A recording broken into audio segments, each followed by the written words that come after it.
Good afternoon. Hey, welcome to Marshfield Old School Times. We're back at you today. It's a little cool outside, but it's warm in this room. And we're glad to have a guy with us today that probably knows Marshfield about as well as anyone around today. Dr. Ralph Todd Jr. Doc, welcome to the show. Thank you. It's Ralph. Call me Ralph. Ralph, Yes, okay. sir. Well, I'm used to calling you Doc, but I'll call you Ralph today Call if me you want Ralph. me to. It's really going to be a pleasure today to have Ralph on today. He's lived in Marshfield all his life and practiced did his chiropractic practice here, of course, and raised his family here and met and married his beautiful wife Shirley here. And so we'll right here in this building, as a matter of fact, where they first began courting, you might say, in school. So we're going to kind of get right into it, Doc. Last week I had Gary Price and Ben Fraker on, and Gary Price used a term that I hadn't thought about, but he said, well, I came to America in 1951. So I caught that. I guess we'll start with you. When did you come to America? I came to America in August the 2nd, 1935. 1935. Now, the 30s, it's moving farther away, getting close to the 30s now again, you know. Right. Yeah.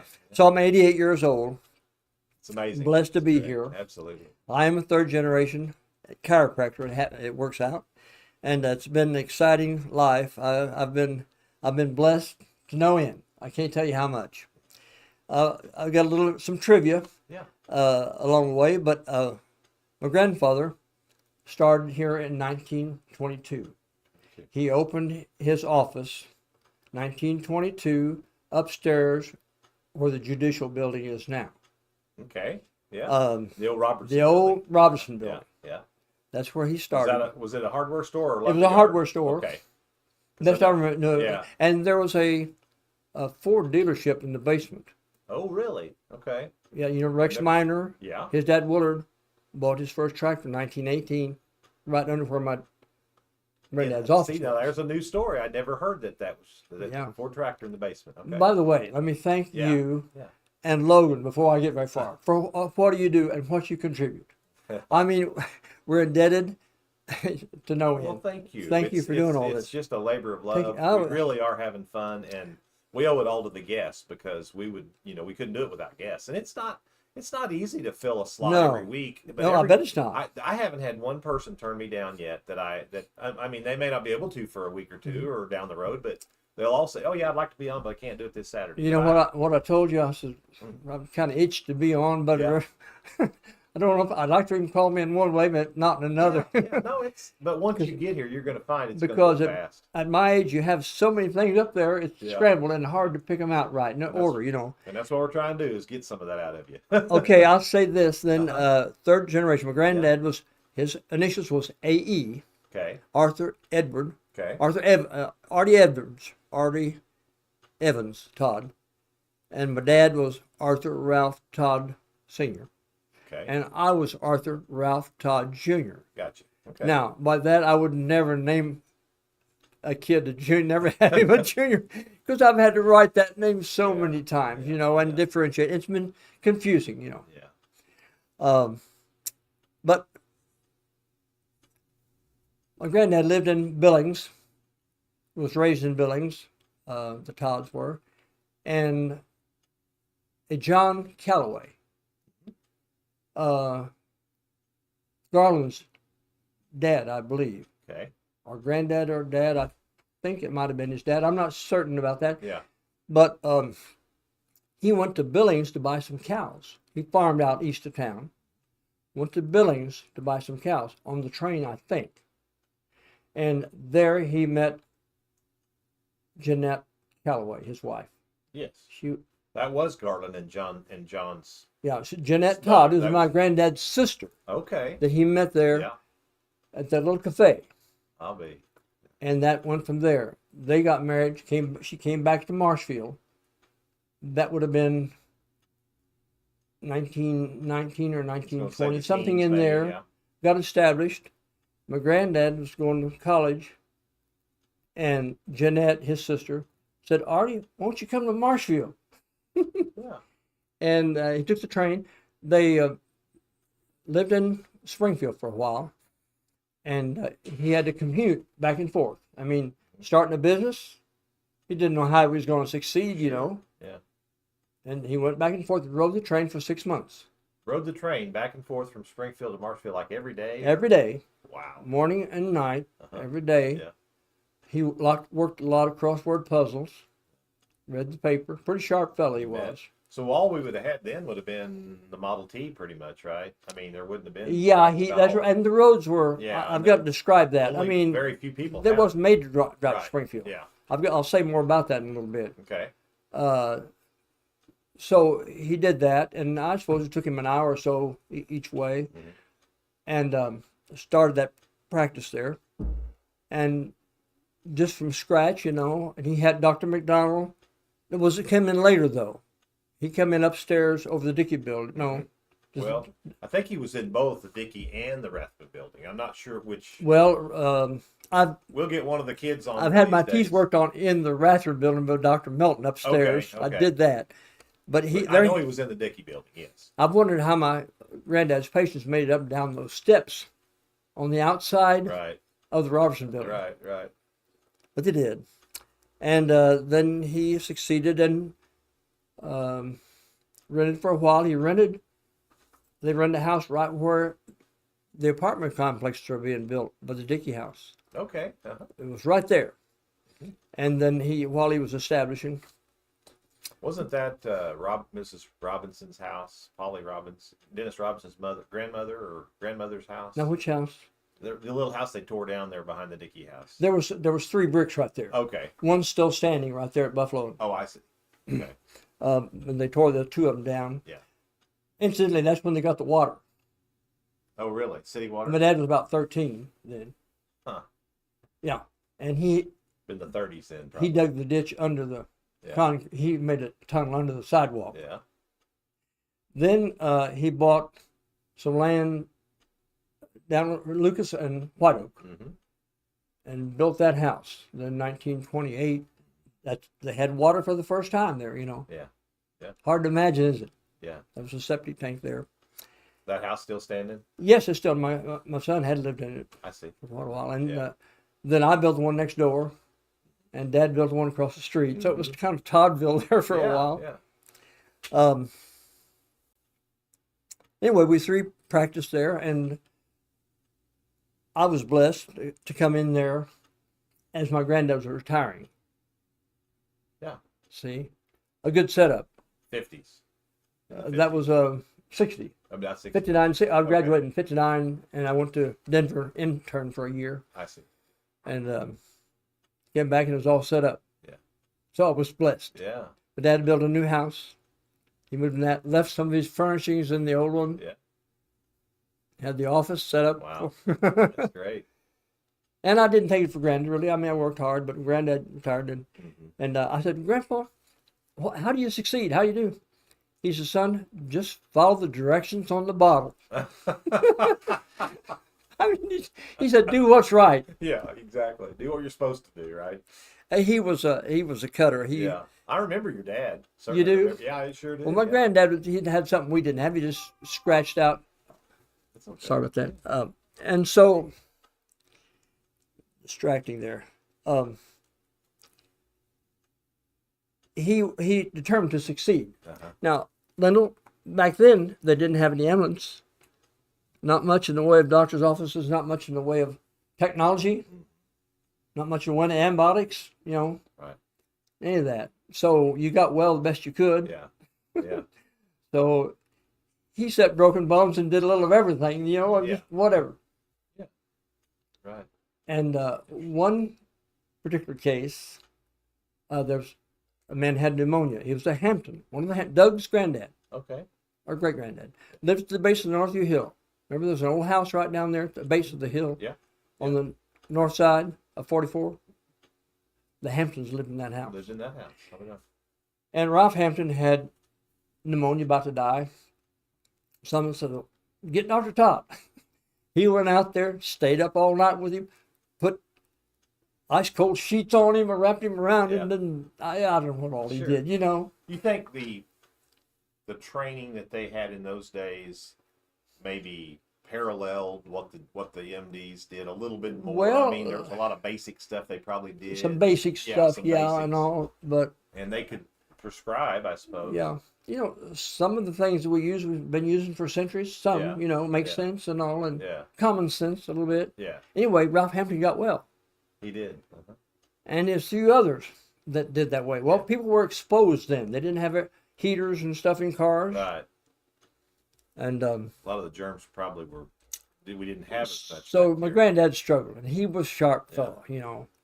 And he was determined, very determined. I'd always heard there was a little joke one time. We grew up down by the cemetery, of course, Mhm. nearby. Yeah. Saw a lot of burials. Oh, I'm sure. Doctor's mistakes. Yeah. Um, Oh. but there was a funeral procession or something going on, and someone said, "Hey, call Dr. Todd." Oh. I mean, just he won't give up. Yeah. Give him one more chance. Oh, where am I here? That's great. So, as a kid growing up in Marshfield in those days, Mhm.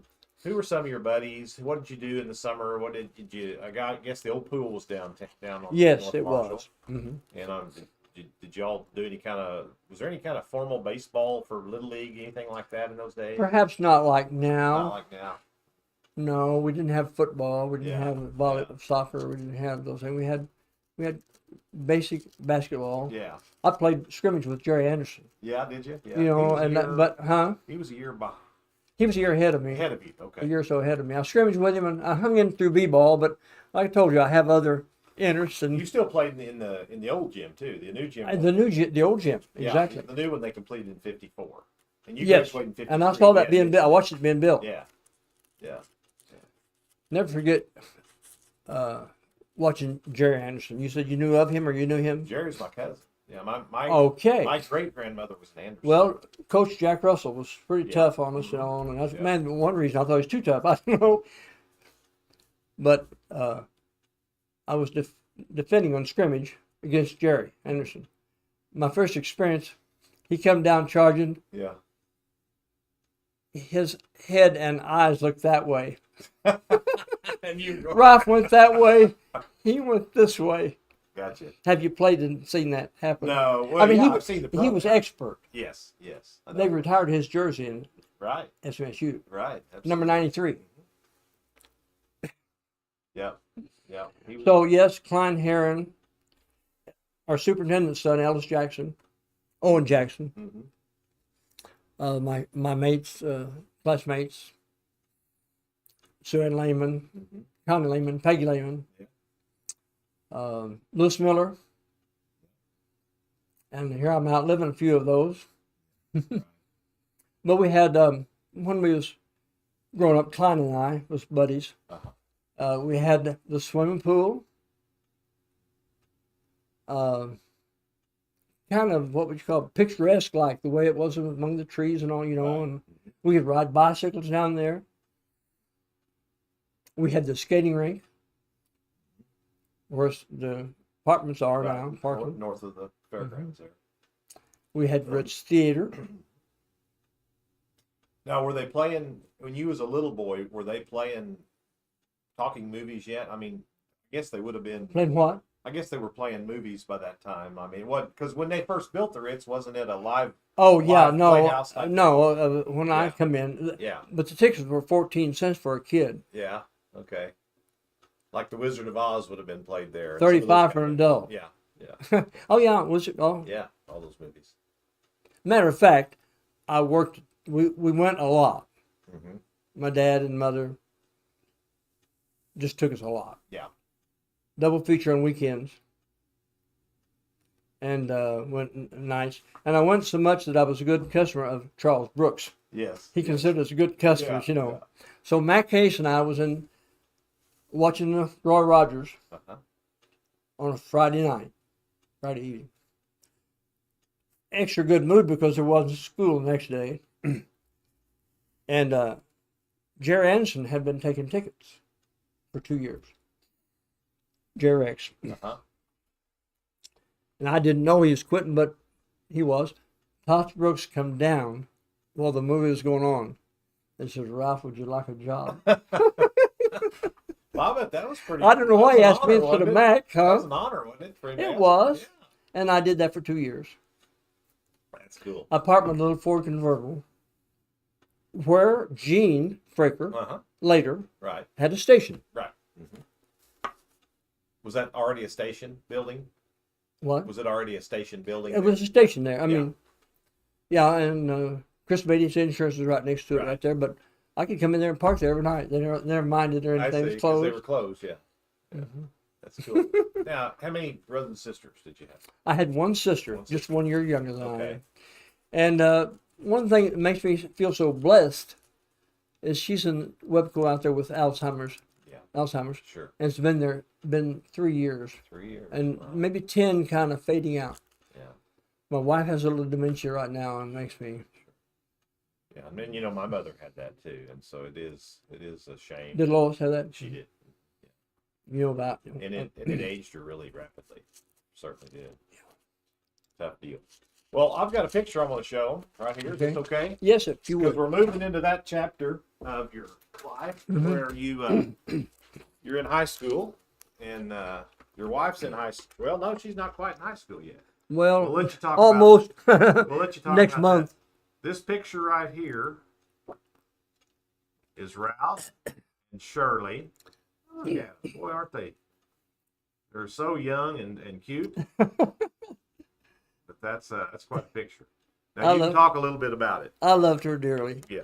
From the time I saw her. Now, we went to church right across the street from here. Right. At the Baptist church right there. Yeah. We parked right out in front where your people are parked right now. And of course on Sunday then it was okay with the public school system, let us use that, you know. And so she started in 1947 into that church, and I come along in 1949. She was a Davis, right? She was a Davis. Davis. I found out the Davis and Raiders are all, a lot of them, you know. Yeah. Raider Town. Like the Frakers. Yeah, well, more Raiders than Frakers. For sure. And so it wasn't long when I went there, I noticed her. The first time I remember seeing her was right out front here after church and getting in her dad's Hudson. Oh. A blue and gray Hudson.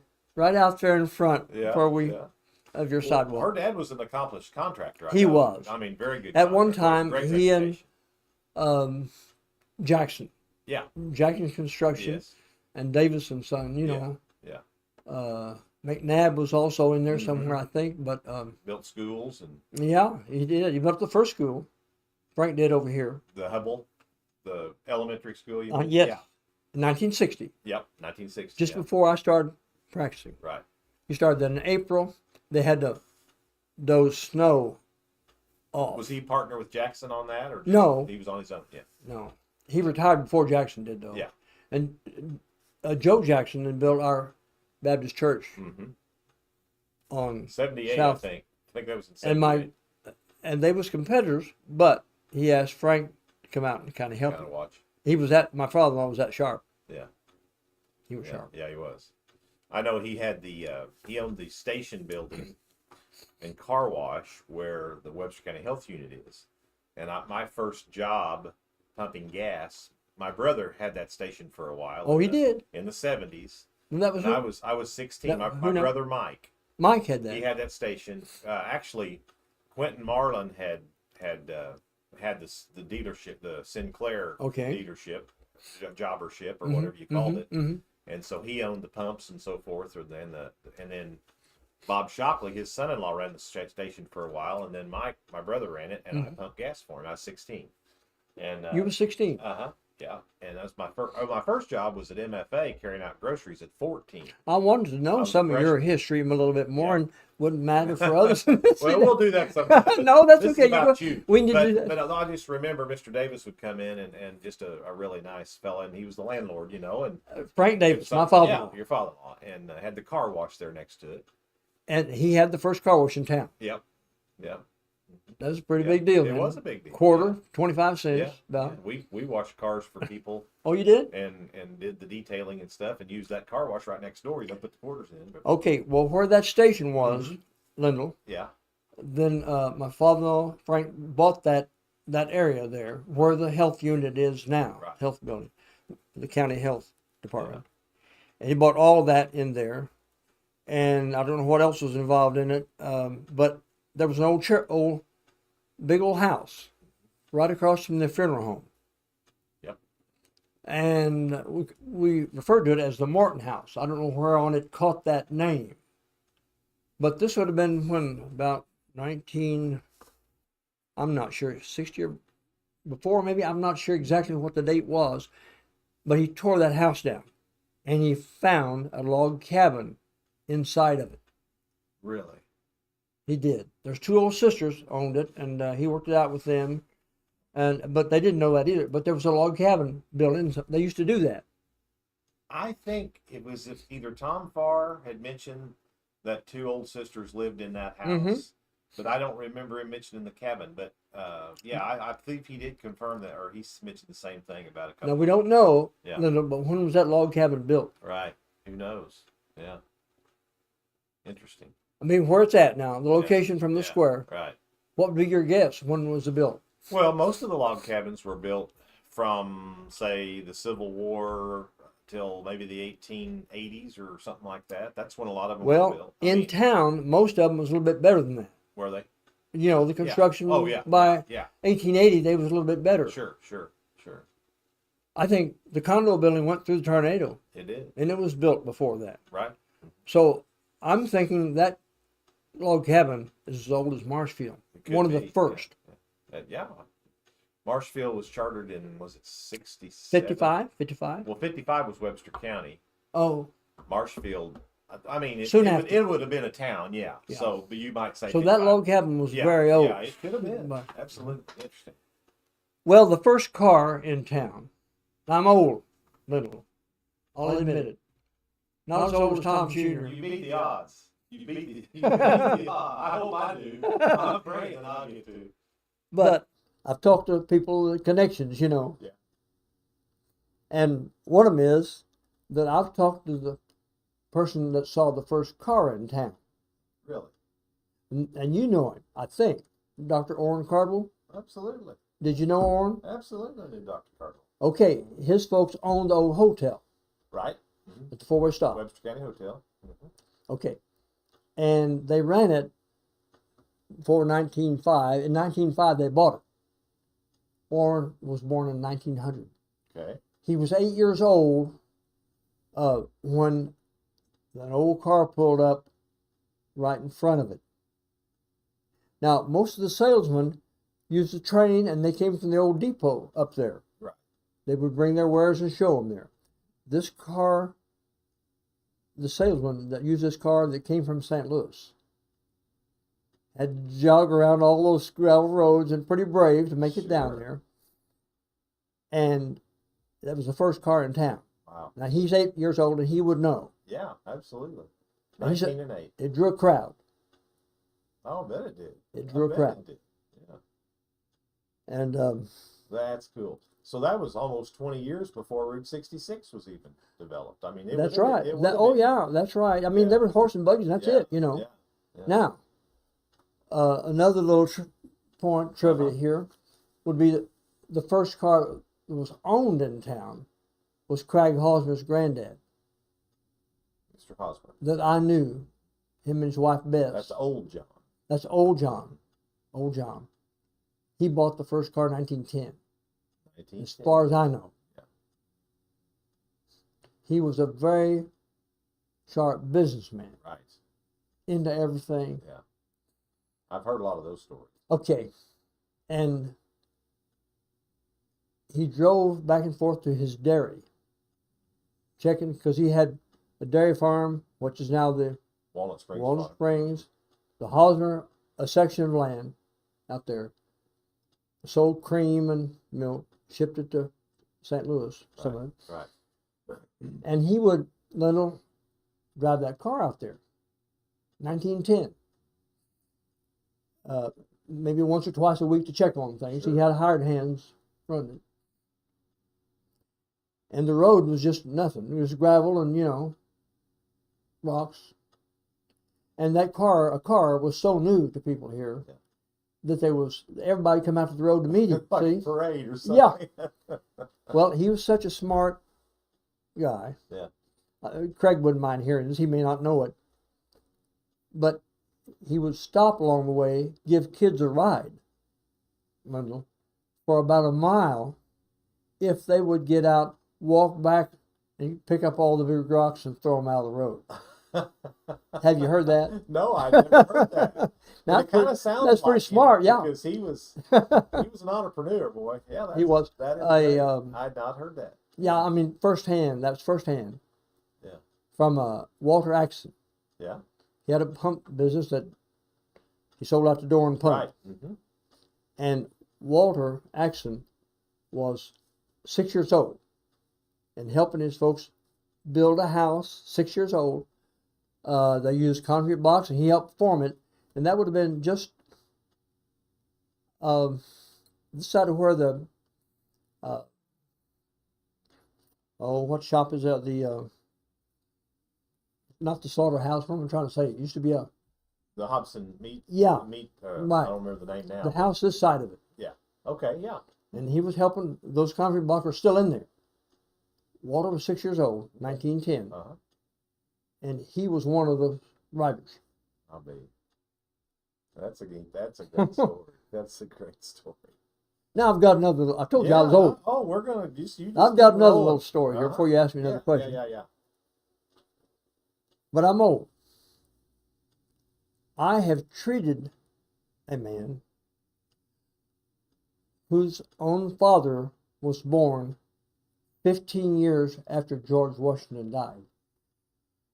Oh boy. Now, okay, so Washington died around 1800. Here we go. That was 1961, and which is 23 years ago. 63 years ago. 1961. Right. 63 years ago. And this man was 87 years old. He tells me this. And his father was 60 when he was born. Oh, wow. Well, I think Washington died around 1799. I was going to say 1800, the year 1800, because Jefferson and Adams died on July the 4th of I'm not sure. of 1804, I think. Oh, okay. Same day, Oh, which was an unusual really? thing. Mm-hmm. I mean, I think it was the same day of the same year, but I know it was July the 4th, and I think it was the same year. But you'll never hear anybody else say that. No, that's pretty amazing. It was. So that'd have been 1815. You said 15 years after he died. 15 years after. Yeah. So that'd be about 1814, Yeah, 15? yeah. So 1814. So so this old man would have been by the Civil War, he'd have been 50 years old nearly. I don't know how that Almost fitted in 50. and why Civil War might have had something to do with why he waited so late to get married and have kids. I don't know for sure how that fitted in. But it's kind of unusual. But there was, wasn't there some of that did kind of go on back in those days? There were a lot of older gentlemen that would, they would marry a younger lady to take care of them. And seriously, it was just a different time. And of course, we've heard the story of Helen Jackson. Obviously, I knew Helen. That may have been very platonic, but still, some of them probably weren't. Some of them were probably.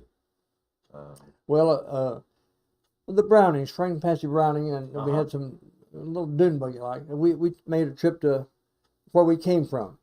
The Farrers came from Maryville, Tennessee. The Raiders and the Davises and the let's see who else. Renners were Lutheran. They came from Greenville, Tennessee, which is only 60 miles away. Okay. But they didn't know each other. But that was coincidence. Right.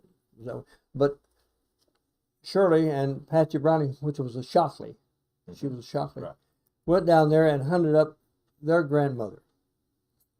Their grandmother, Catherine, would have been the great grandmother to the fourth or fifth, Right, yeah. And the date on her stone she was born before George Washington died. Yeah. 1778. Yeah. I've had an interesting life. Yes, you have. You just keep talking. We also took those dune buggies up Pikes Peak, Wayne Farr. We all retired. Well, no, I wasn't quite retired. Wayne had a dune buggy. Remember, he drove back and forth. Absolutely. Tom's brother. Drove to Springfield to work every day in it. He was another Sharpie. Yes, he went with Shirley's sister for a while. So it was kind of like that, you know. Yeah. Wayne come up and said, "Hey, guys, how about build up a couple of dune buggies and let's go to Pikes Peak?" Three of us did that, yeah. That's great.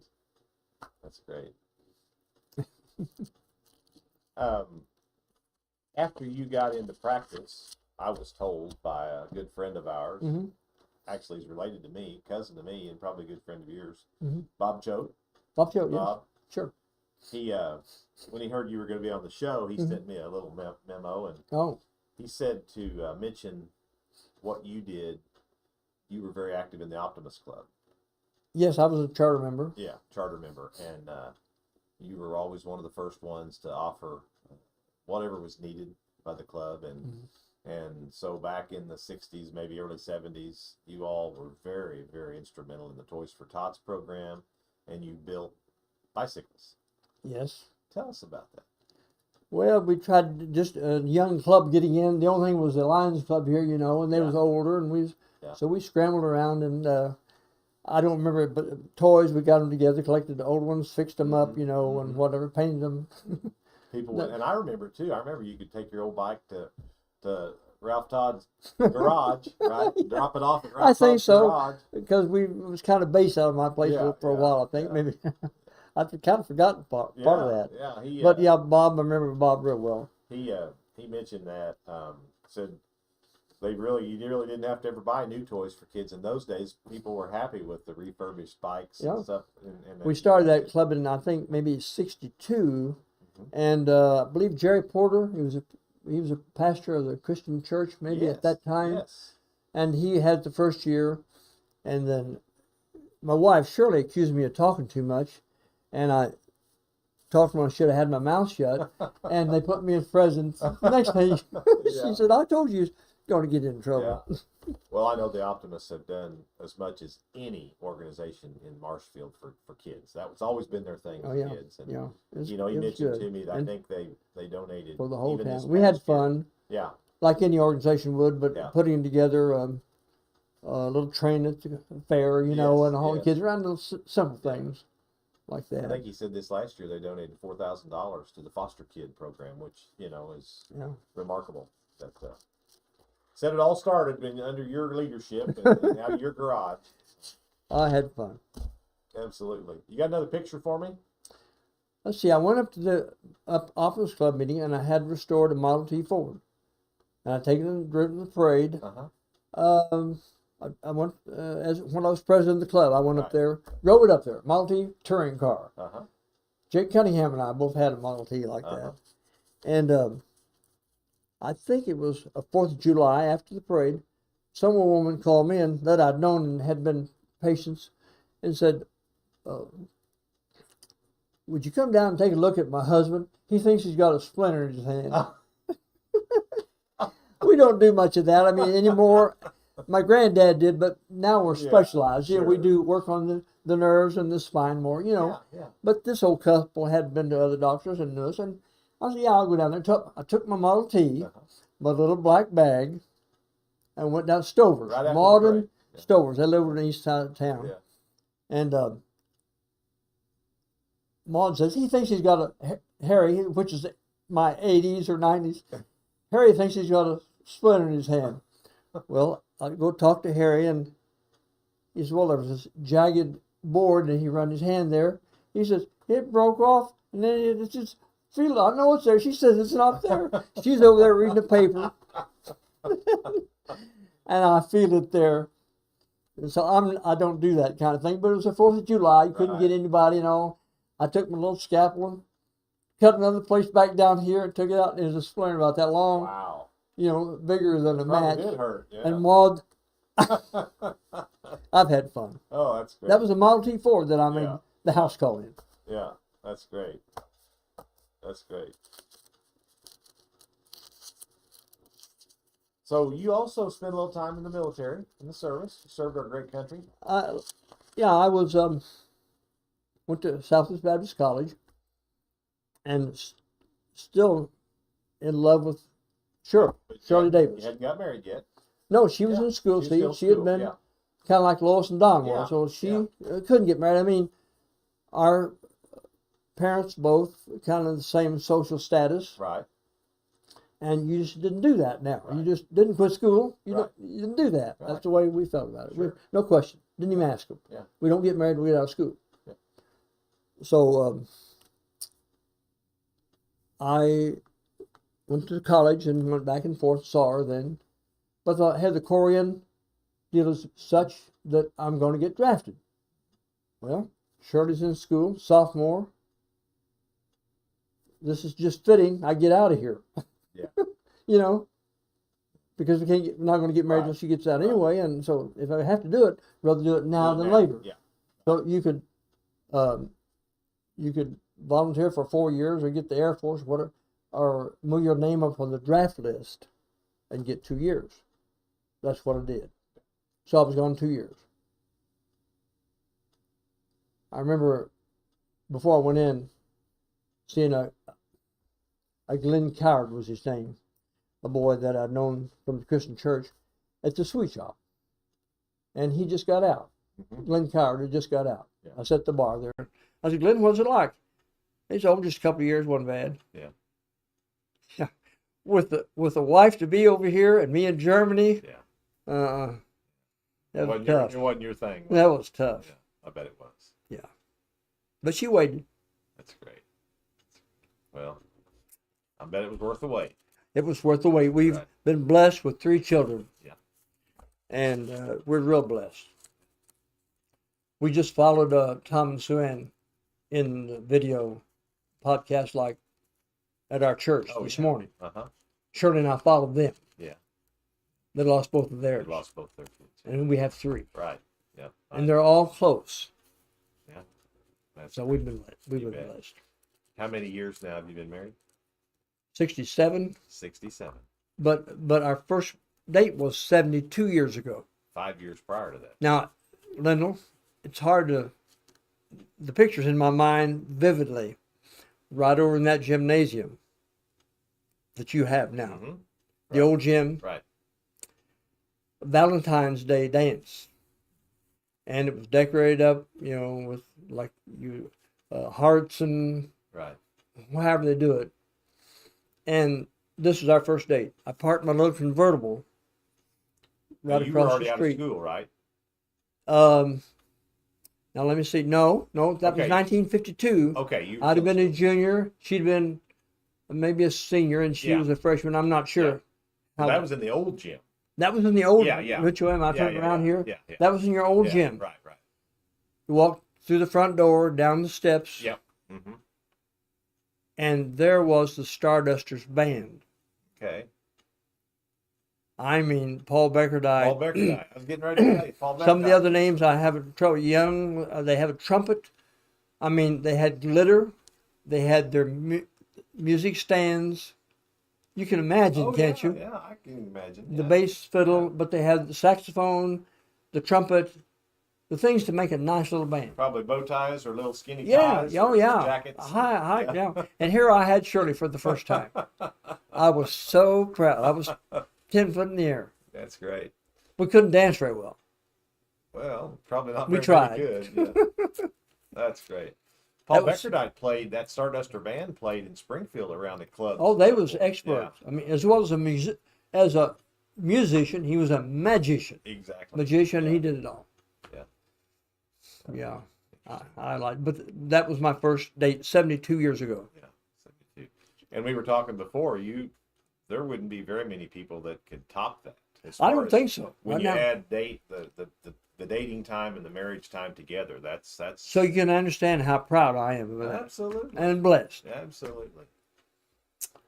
Yeah. That's great. That's great.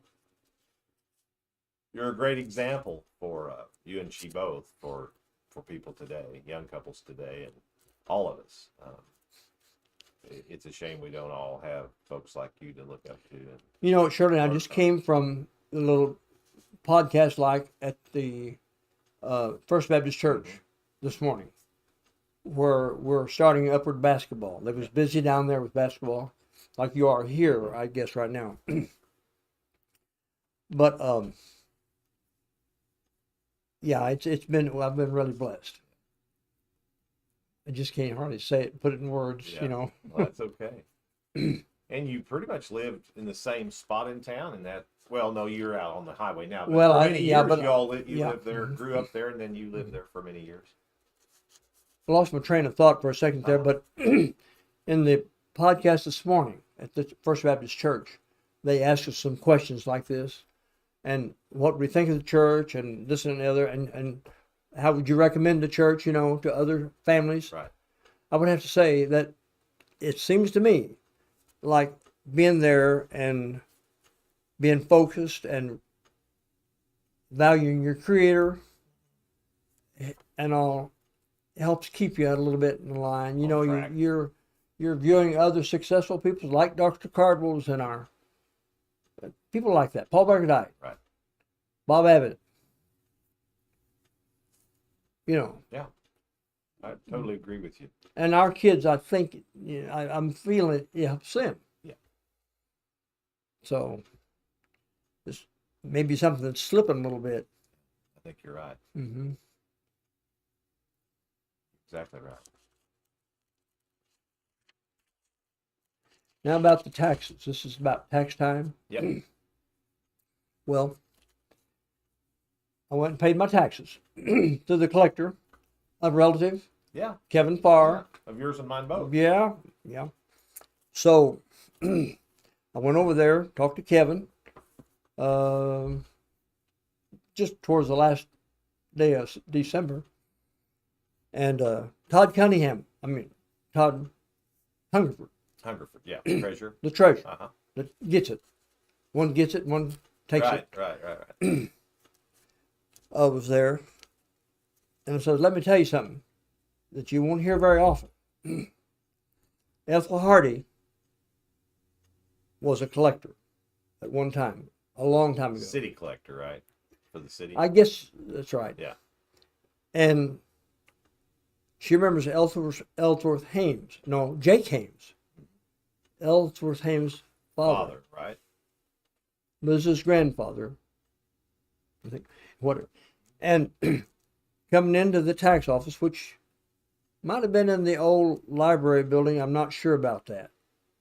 Where the office, The city used to have their offices in the basement of the library building, which is Maybe where, it was. which is where the museum is now. Yeah. well, wherever it was, Jake Hames came in there, and with other people in there, maybe having trouble paying their taxes, Jake says, "I'm so glad to pay my taxes." Yeah. He says, "I've walked across this square knee deep in mud." He says, "This money's going to help go for the paving." Yeah. So I told Todd laughed. Todd Hungerford laughed about it, and Yeah. Kevin Farr laughed. So you won't hear that very often. That's the attitude we all should have. You know. Yeah, he saw it plainly, vividly. Right. When you live in a civilized society, Yeah. you have to do your part. Yeah. You know.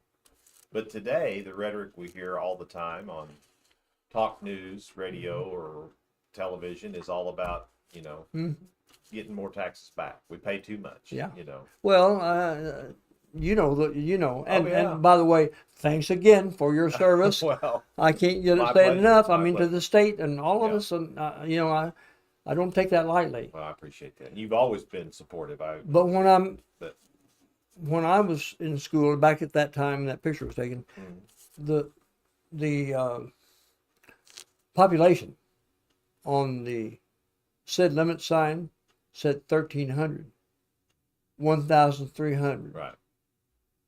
And that sign was right, one sign was right across my dad's driveway on White Oak, right across from the Yeah, cemetery, yeah. right where I lived. The sign said limits 1,300. 13. Now, then, Lyndall, a little more trivia. Yeah.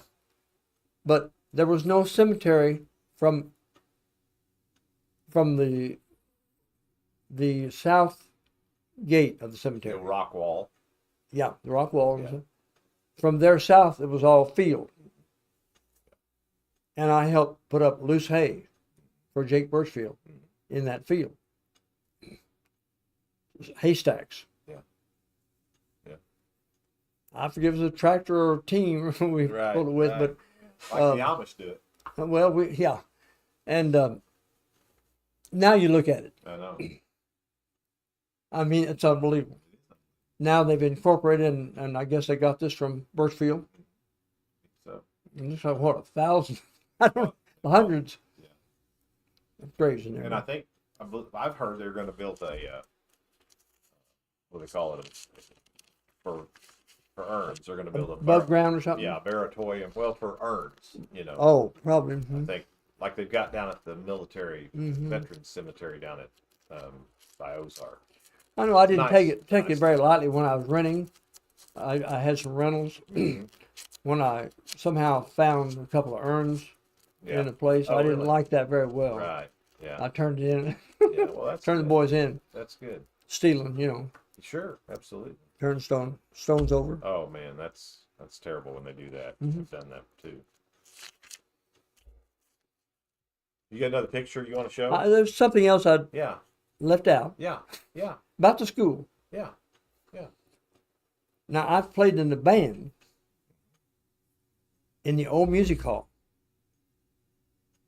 Were you aware of that? Yeah. The house that was down here. The James house. Okay. The jeweler, Yes. James. Yeah. That was his house. He built that house, I understand. Really? Okay. The James house. And he had an office out on the north part of the square, Right. upstairs. Above the where the bank is. You've now, seen some right? pictures of it in the Yeah. Randy Clare's Yes. book. Yes. Well, that was our music hall. Okay. Yeah, I knew that it was. I didn't realize it was the James house, but I knew it was a music hall. Yeah, and they took the partitions out and they had a wood stove at each end. There was a chimney at each end. And that's how they heated it. Yeah. And Lyman Moody, and I was only like, we had a junior grade school band. And Lyman Mooney was our teacher. Mhm. Yeah. I just wonder if you had it or anybody that had been to that. Yeah, Mom and Dad, they used. Well, I that guess they building. did, didn't Yeah, they? used it. Yeah, I'd heard them talk about the house, but I'd never heard the name attached. Mhm. The James Now, house. Lyman Mooney, I think, once owned the Hubble Ranch. He did. You know about Complete section of land, that. Yeah. and it was a fruit farm, right? Now, Klein Heron, back to Klein and I in school. He lived on West Washington. His dad was a probate judge. And we played around that area. The end of town was like what Pat Abbott said, Yeah. right there at that cafe in The those Y. cabins. Yeah. There was nothing else. Right. So that was old 66 was there. No 44. That was it. That was it. And Klein and I, he knew more about the area than I did, found a culvert that's still there near Price Cutter. You could crawl under, just bend over and crawl. We would do this and go back up on that hill and play around as the World War II convoy would go across. Yeah. Have you heard that? No. Yeah. Here to come a convoy, they'd be long, Yeah. World War II. Yeah. 1942 through 43, something like that. Right. And the convoy be going across there. What was that? Can you remember when the bomb was dropped?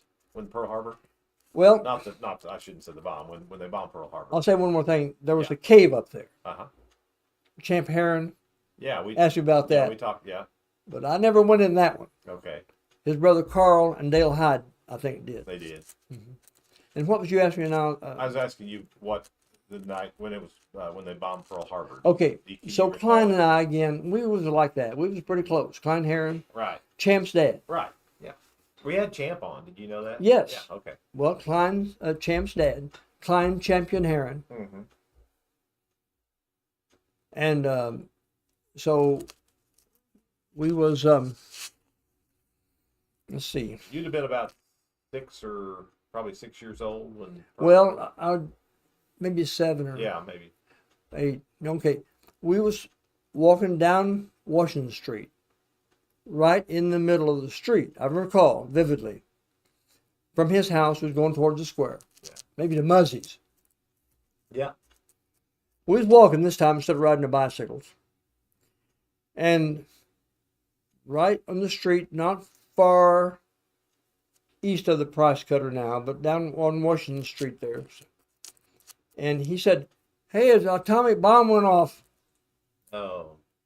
Atomic bomb? You mean a Tommy gun? Yeah. Everybody knew what a Tommy gun Yeah, was because yeah. Al Capone used those. Yeah. He said, no, atomic bomb. Oh yeah. Atomic bomb. Yeah, that was what I remember about Wow. that. That'd been 45, the atomic bomb. And in being blessed, I say that I was, of course, too young for that. Yeah. I was kind of in between Korea and Vietnam. Yeah. So I've been Right. blessed that way. Right. Yeah. Right.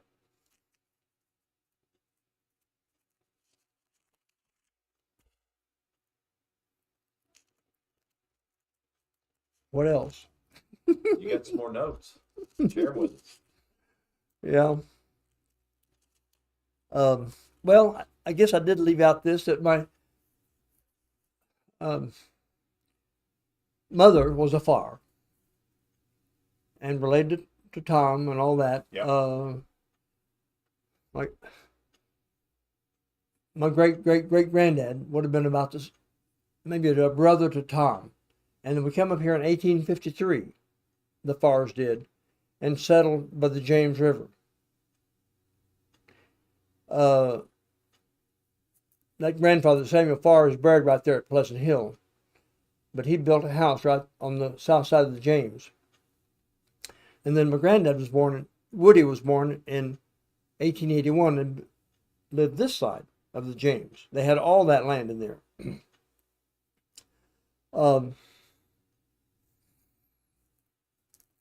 Woody married my grandmother, Ellis, was her name. And Last name was Ellis. the last name was Ellis. Related to all the Ellises She was around. okay. Yeah. Yeah. They were Timber Ridge, Joyce. Mission Home, and all that. And so, my grandmother's mother died of typhoid at 19 years old. She's buried at Timber Ridge. Margaret died. She's buried there. Well, then she had to be raised. He just had the one little girl, and he paid his sister a vidito. You may have heard the name vidito, Yeah. to raise her. Well, my dad, anyway, let's see. Later on, my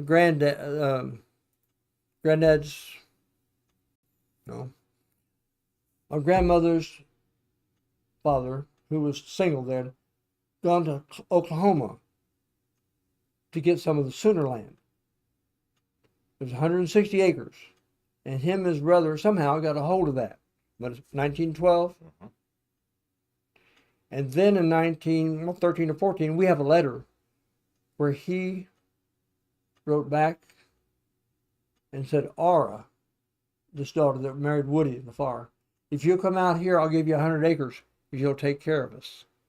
Hmm. So they did that in 1915. The family loaded up on the train, went down there on the train.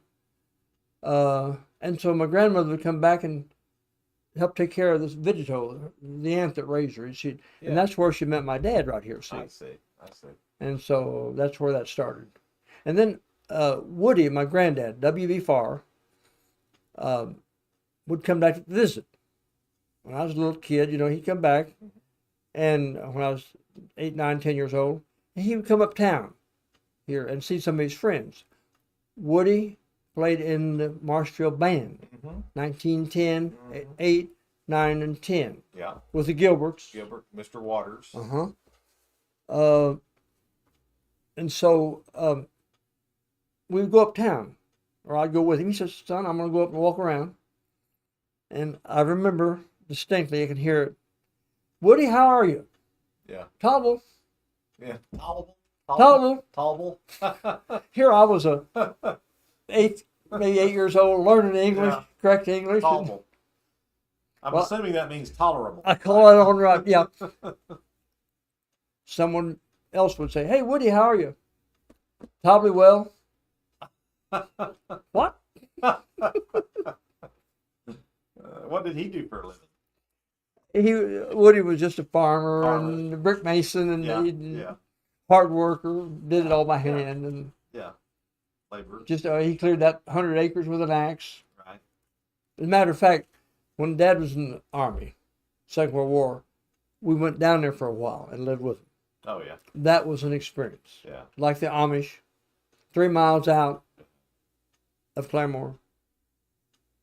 Take the team to town. Soak the wheels in the pond. Really? Ralph would hold the brake down the hills. This was in the 40s. This had been 42, And 43. they were still living that way. Well, they did. Not everybody did. But there Yeah, was a lot then, though. Yeah. Yeah. And gas was hard to get and everything. You I remember. mentioned the Sooner land. Tell me, what was that about? The Sooner. I don't know exactly. You probably know more No, about I that don't. than I do. I mean, there was some. I don't know what the deal was. Kind of on like the government there was all this land they were trying to help. Like a I guess homestead populated type or something, deal. Yeah. homesteaded. Hmm. Okay. It must have been that. And but yeah, that was crude. They built a house. I even helped mix the mortar when I was 6 years old. Yeah. 5. He Yeah. showed me how to take a hoe and they had an outhouse and all that. Sound like But, he was instrumental in your childhood as far as just learning from him and Well, you just don't forget yeah, things like that. Yeah. But it was crude. But I remember no one had it like today. The war was going on right then and all, and rations. Yeah. Did you ever hear of a Oh. mill, Oh yeah. plastic mill? We had those at a tenth of a cent. Yeah. Um, And if you needed tires or you needed certain things, there were certain people in town could get them, but you not could everybody could. you could buy, and my uncle Justice, Lloyd Justice, had an old car and bought a little tailgate you put in there. Then you get a truck license. Oh, is that Take how a it worked? coupe. That's how it worked. Oh yeah, yeah. That's how that worked. Yeah. But I was in town one time there, and heard this noise on one of the side roads, Lyndall, and there's an old car driving on the rims. Old car, Get tired. somebody in town that couldn't get tires, Yeah. Yeah. driving on the rims of an old car. Yeah.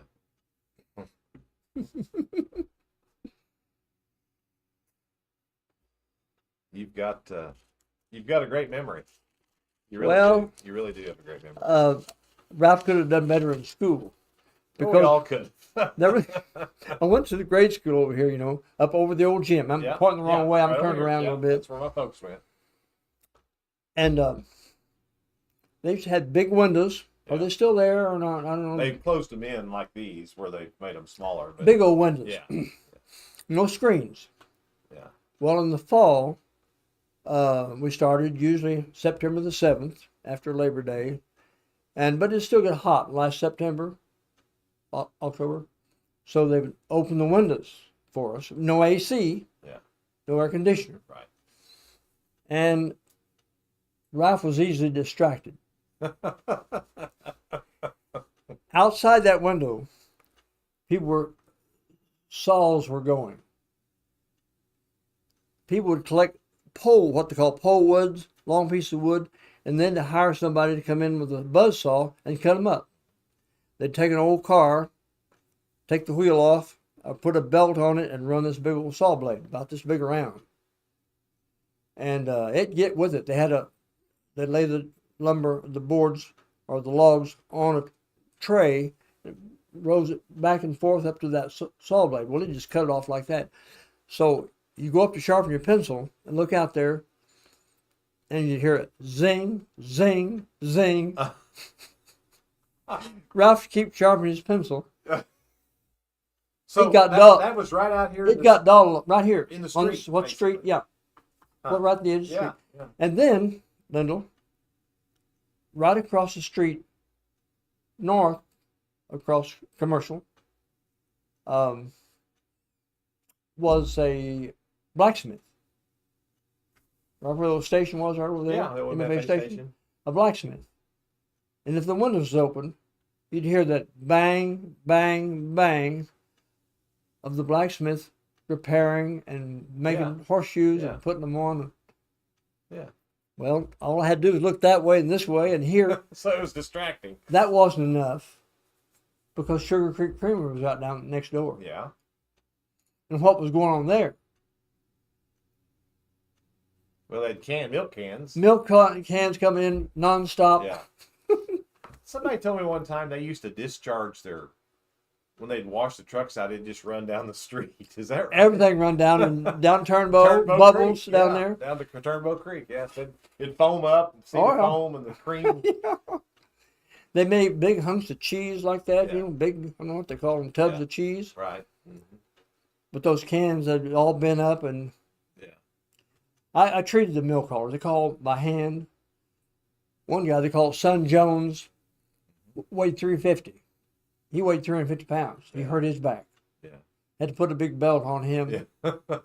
He'd show off. He'd take 215-pound cans and lift them up like that.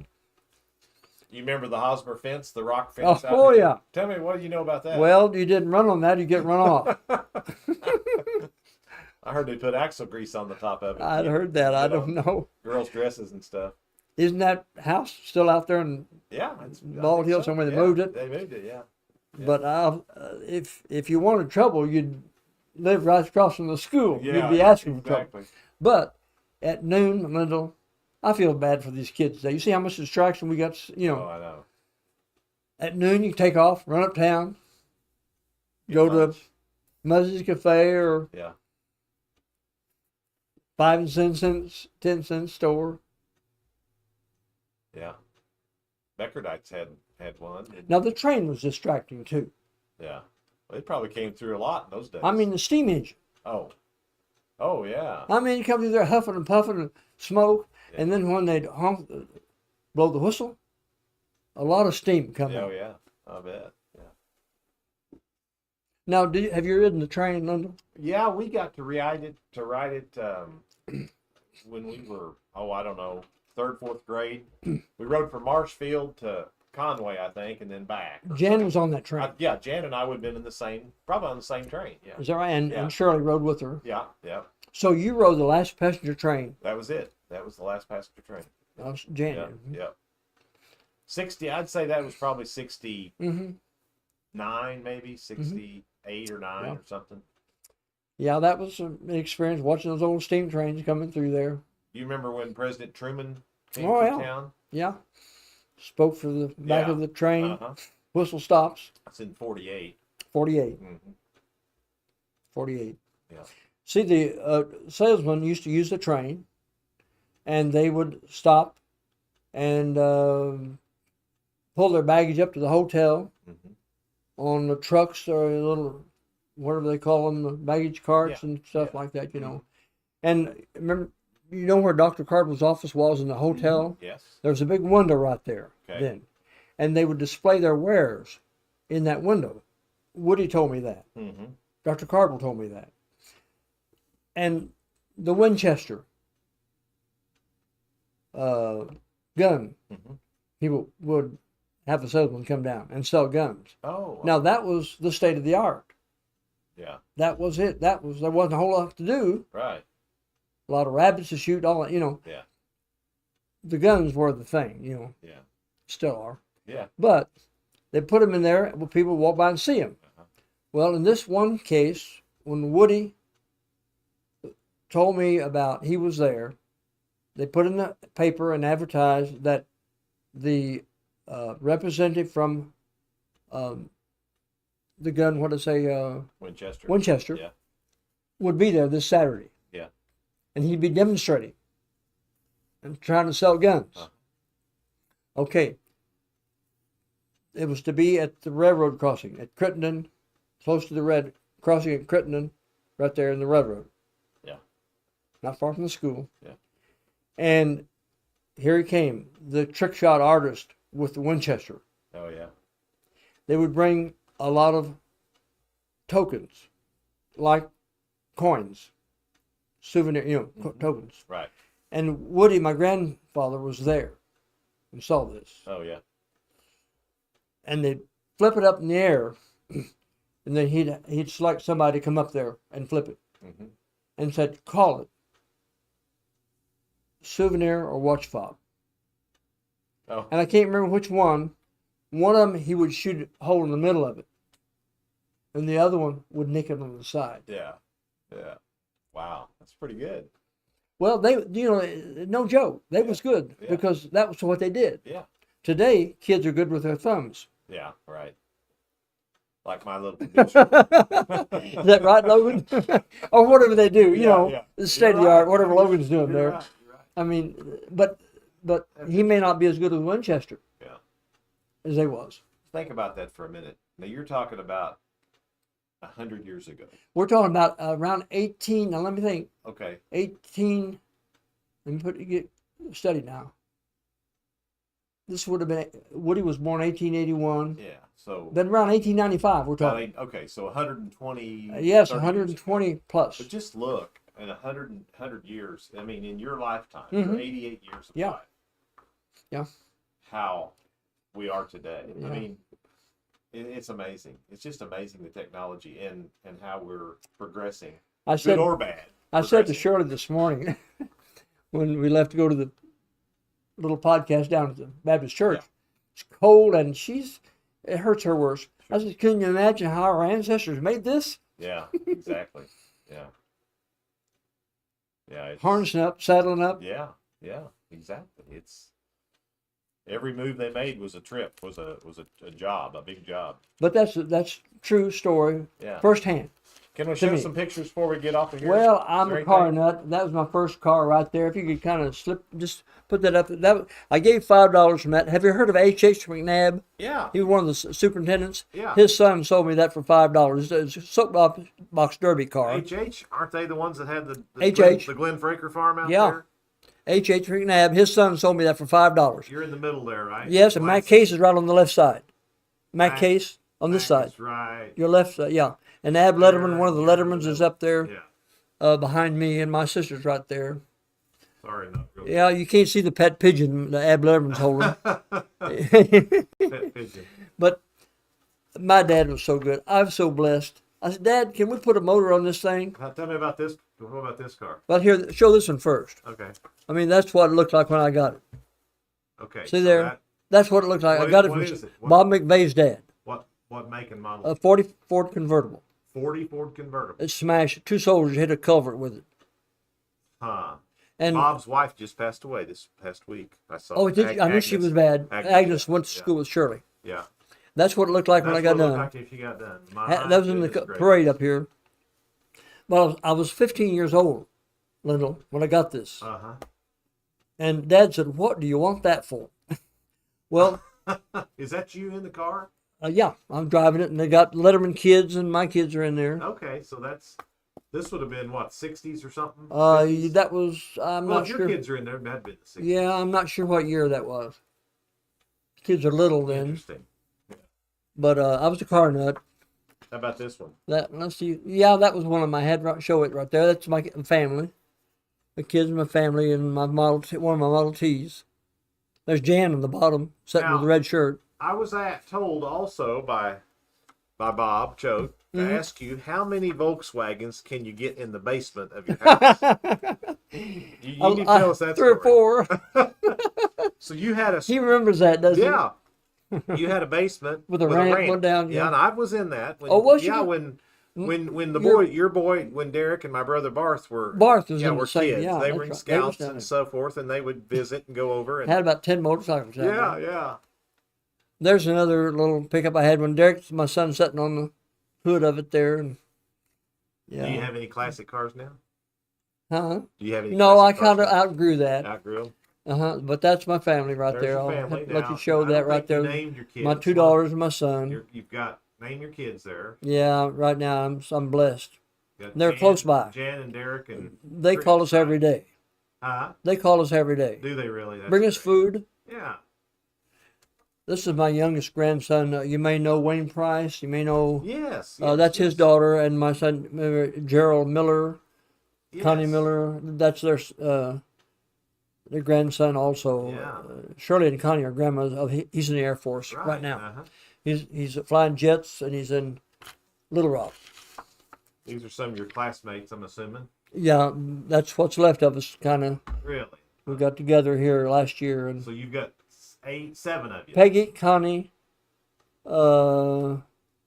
I don't know if you know him or not. Walter, you know Walter Myers. Uh-huh. That's Walter. They're next to me. Yes. We're dwelling out. You've got 7 left. Been a Tom good Parr ride. said there were 5 of them in the class of 48 left. Tom Oh. Parr told me. That's my dad's class. Yeah, well, he's a little older, Yeah, they're. but 48. Tom's a hard act to follow. I was amazed how he put it Tell you all what we'll together. do, Doc. I'm going to have you back, and what we might do is we might get you and Tom both in here together, and you guys might be able to swap some stories from Marshfield, because sometimes when you can have one working off the other, when you may remember some. Oh yeah, well, what about this? What about this? I'd like to get Don Shook in here. Well, you just let me know when they're coming to town. He's sharp. Yeah. He's like you. He's sharp. And he's a president and started some colleges. Yeah. Perry was his dad, right? Perry was his dad, School and superintendent. Don has plowed corn right where the elementary school is right now. Yes. High school. High school and the Methodist Church, and But I've been my whole life here, and I can't imagine it being any better anywhere else. it has been. Yeah, you're right. I It's can't. the best. It's the best. You don't have to look far, Uh-uh. do you? No, you really don't. It's really been a pleasure. I really Well, appreciate thank you. this. Thanks for Will asking you me. come back? Yes, I will. Okay. Well, does Don ever make it back? Do you know? I'm going to work that out See- somehow. See if he can. I mean, he sounds like he's 30 years old. yeah, and we but can. you got- It doesn't have to be on a Saturday. It doesn't have to. Oh, be it doesn't? No, we can. Anytime you guys Oh, can get. okay. We'll take a break and do it. Oh, if Logan can help Oh us yeah, out. we'll figure it out. Thank you, Logan.